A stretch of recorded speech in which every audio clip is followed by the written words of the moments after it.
Hello friends, कैसे हैं आप लोग। उम्मीद करता हूं कि आप लोग अच्छे होंगे।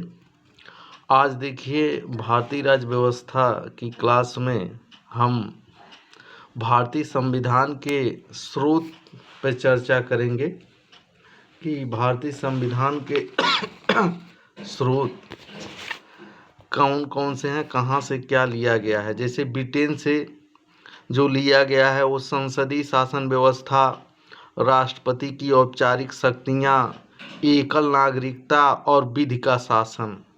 आयरलैंड से लिया गया है राज्य के नीति निदेशक तत्व, राष्ट्रपति का निर्वाचक मंडल, राज्यसभा में 12 सदस्यों का मनोनयन।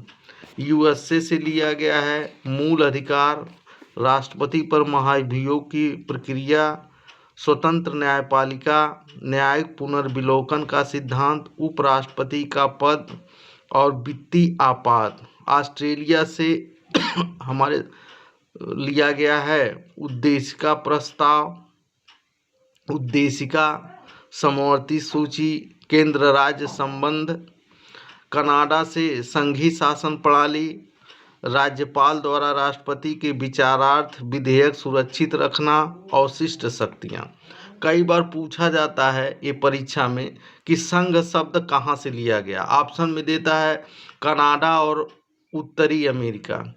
तो यदि कनाडा दिया है तो हम कनाडा को लगाएंगे, यदि कनाडा नहीं दिया है तो उत्तरी अमेरिका को लगाएंगे। संघ शब्द। जापान से लिया गया है भारतीय संविधान में विधि का शासन द्वारा स्थापित विधि द्वारा स्थापित प्रक्रिया, जो भारतीय संविधान के अनुच्छेद 21 के अंतर्गत आता है।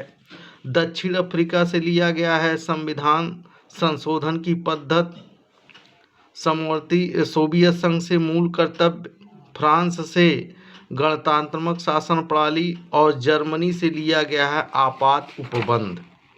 तो ये जो है भारतीय संविधान की प्रस्तावना, कहाँ कहाँ से हम संविधान, जो भारतीय संविधान बना हुआ है, किन किन देशों से क्या क्या प्रणाली अपनाई गई है, उसके बारे में जो है ये आज का हमारे वीडियो में था। और सबसे एक इन भारतीय राज्य व्यवस्था में कई बार ये प्रश्न पूछा जाता है कि स्थावर एवं जंगम की स्वतंत्रता।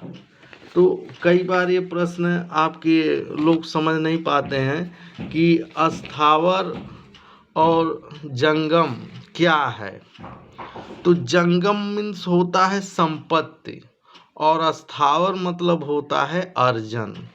जिसे संपत्ति और अर्जन, जो धार्मिक स्वतंत्रता का अधिकार है, वो भारतीय संविधान के अनुच्छेद 26 से 28 के बीच, तो उसी में शब्द आता है जंगम और स्थावर की स्वतंत्रता। जंगम मतलब संपत्ति, स्थावर मतलब अर्जन करने की स्वतंत्रता। तो ये भारतीय संविधान के स्रोत रहे हैं कि कहाँ से क्या क्या लिया गया है। और ये इससे एक प्रश्न भारतीय राज्य व्यवस्था में आता ही आता है। Thank you Mitra.